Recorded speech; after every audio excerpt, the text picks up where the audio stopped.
December 3rd, 1944.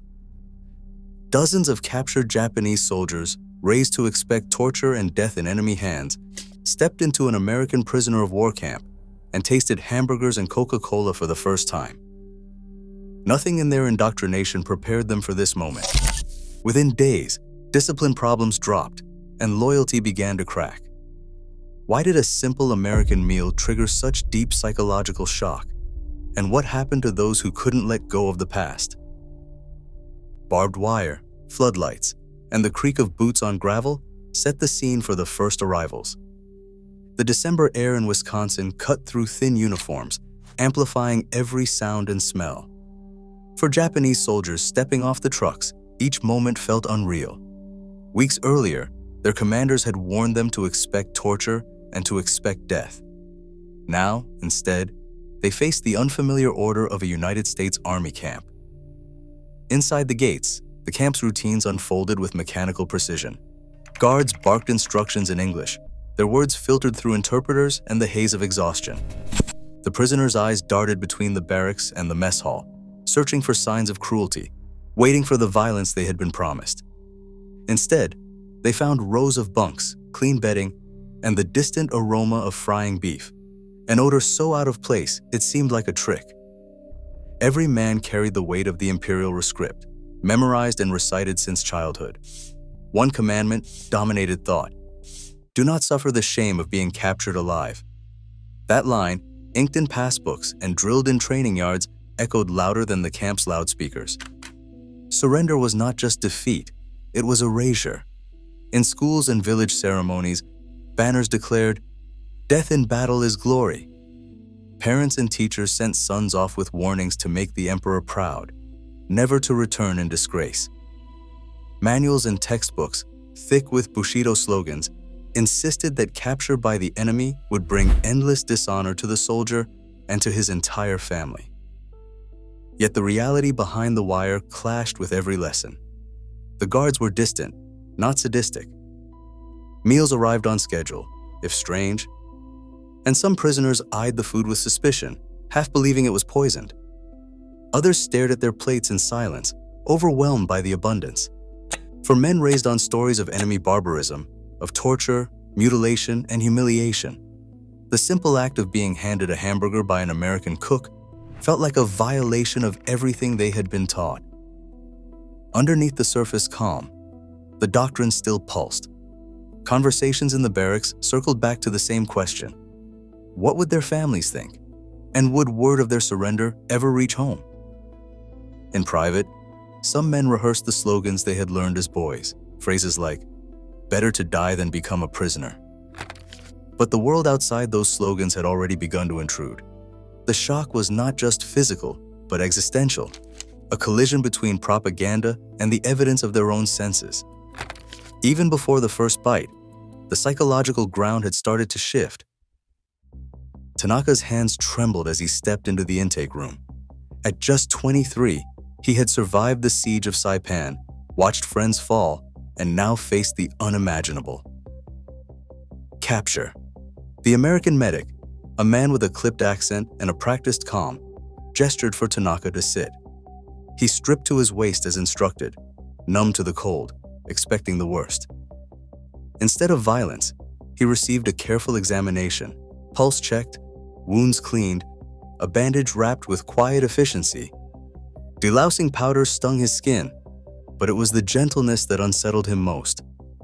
The Red Cross armband, bright against the medic's sleeve, seemed almost like a trick of the light. A clipboard passed from hand to hand. Tanaka's name, rank, and age were recorded in neat block letters. He hesitated before answering, half expecting a slap or a sneer. None came. The interpreter, another prisoner drafted into service, translated questions about his health and allergies. Tanaka blinked at the absurdity. In the last days on Saipan, he had lived on rainwater and scraps. Now, strangers wanted to know if he had a fever. The unexpected kindness felt like a small, fragile humanity. The barracks were inspected twice that week, once by the camp sergeant, once by a Red Cross official with a notebook and a polite nod. The official asked about bedding, about rations, about medical care, Tanaka, still wary, kept his answers short. He watched the Red Cross man move from bunk to bunk, jotting notes, frowning at a loose window pane, then offering a word to the American staff. Later, a new blanket appeared on Tanaka's cot. He wondered if it was a test, some elaborate setup to catch him off guard. That night, as the barracks settled into uneasy silence, Tanaka replayed every moment. The propaganda had promised pain and humiliation. Instead, he found himself treated as a patient, not an enemy. The contradiction gnawed at him. He stared at the ceiling, listening to the coughs and restless shifting around him, and wondered how much of what he'd believed could survive this place. He was still a prisoner, but something in the old certainties had begun to crack. The mess hall door swung open, and the line of prisoners shuffled inside, boots scraping against linoleum. Tanaka's senses, already raw from days of uncertainty, caught the scent first, beef sizzling, onions caramelizing, a sweetness in the air that did not belong to any ration he had known. The cooks, faces blank with routine, slid heavy white plates across the counter.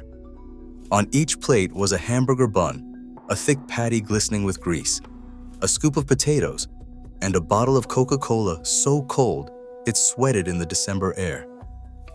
Tanaka stared at the meal, his mind racing through possibilities: poison, humiliation, some new test.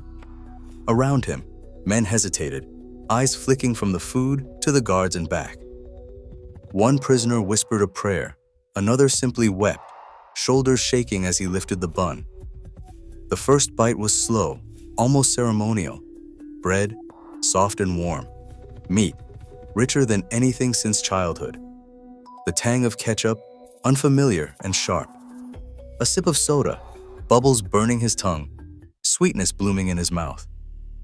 For a moment, the room fell silent, a deep silence broken only by chewing and the quiet clink of forks. A diary entry from that night, written in a cramped hand, captured the confusion. Tonight we ate soft bread, beef, and something called ketchup. No hatred in the faces of the cooks. We laughed like children. I did not expect to survive this war. Now I think perhaps the Americans are not monsters. Tears fell without warning. For some, it was relief. For others, shame. The taste of abundance cut deeper than any interrogation. Years of slogans, death before dishonor, the enemy is beast, crumbled with each mouthful. The old certainties slipped away, replaced by something raw and unnameable. A sense that the world outside the barbed wire might be larger and stranger than they had ever been told. The hamburger meal was not a stroke of kindness or a simple accident of the menu. In the weeks leading up to it, the camp mess officer met quietly with his superiors, reviewing an Office of Strategic Services memo that described food as a psychological tool.